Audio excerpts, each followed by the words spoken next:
Hello and welcome, my name is Kevin, this is Do It for Bruce. We're here in CK3 once more with you all for another time lapse. This suggestion comes from Silver Kitten. He says, do CK3, but every kingdom exists, including the decision kingdoms, Cornwall, Manor Isles, Portugal, Toledo, Austria, Switzerland, all those wonderful ones. So we have gone ahead and done that. My first prediction is the most powerful kingdoms are going to come either out of Iberia or probably this part of the Middle East, just because they have a higher chance of getting development, so that means more likely to sustain troops and taxes and all that.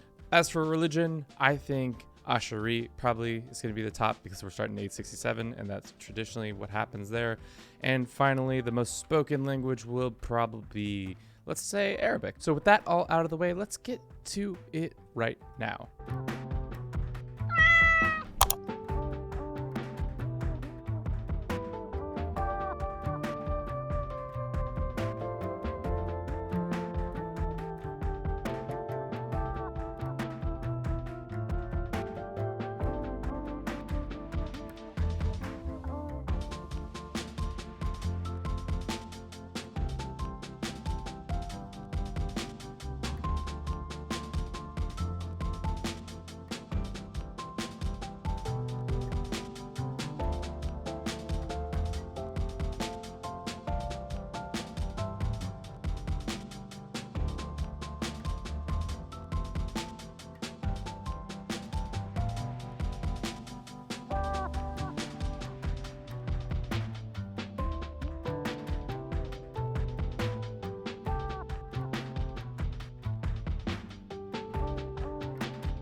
533 years in the future, and I feel like we have our winner right here in Persia. But for the most part, you like to see some reps in here from Bosnia and Naples doing their best. It looks like Israel somehow still kept their footing here and there.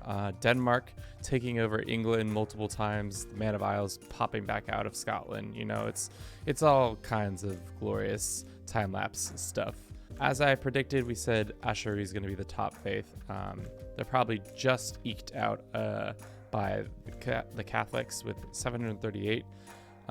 We usually see a lot more done by the Ashuri. It looks like the Orthodox kind of spoiled their fun by taking North Africa. Culture, we're going to take a look, see anything new. Looks like some Persian getting mixed in with some other people. Nothing. Like I said, Danelander. I feel like every time we look at culture, it's fun to see just the anomalies and the goofiness, but for the most part, it really just comes down to the fact that the AI isn't just using it enough, in my opinion. Let's look at development just to see if my idea was correct that more of the developed areas would be in the Middle East or Iberia. Yeah, Iberia is pretty much maxed out. Damn, that's some gold trim down here. Were they ever part of the Umayyad Empire? Yeah, it looks like the Iberian conflict ended in a balkanization of all the different things. All the kingdoms became empires. So we talked about faith, we've talked about culture, we talked about development. Now let's look at the kingdom map mode just to see how much overlap and change has happened. I feel like for the most part, Ireland pretty much took out the Scots. The Scots are gone. Norway's being eaten by Sweden. Poland did some expansion. Polavia, Bavaria did some expansion. Croatia's pretty much gone. Bosnia has started getting some territory in Italy. But yeah, I think the most powerful kingdom or powerful nation was the Persian Empire. They that seemed to have been formed around, let's see, actually, we can see who started it. By this guy, and most of his, Mesopotamia, Jazeera were his kingdoms. His capital was Baghdad. So, like I said, high development, good stuff, maintaining armies and taxes. So I think that's why they were so successful and expanding. So what did we learn today? I think we learned that the AI has gotten better at maintaining larger pieces of land. That's been true for a while, but it's just driven home even more. Religion-wise, 867, still a powerful time for the Ashuri. We did see some Orthodox expansion, but no, it's mostly the Ashuri kingdoms running everything. Europe still has a problem with not being able to consolidate within itself, even though they're all Christian. For whatever reason, you never really see a Persian version of Europe like this. Maybe just because clan is just easier to maintain that many vassals, because you just marry off all your kids to your strong vassals so they can't fight you. That might be it. It also might just be Catholicism is just like not a good religion in general compared to the doctrines and stuff like that, or the tenets and stuff like that. Like and subscribe. We have a Twitch, we have its Discord. Always good to see those. Thank you so much for watching. I hope you enjoyed this. Don't forget to comment, like, and subscribe. And as always, have a good rest of your day. I'll talk to you later. Ciao.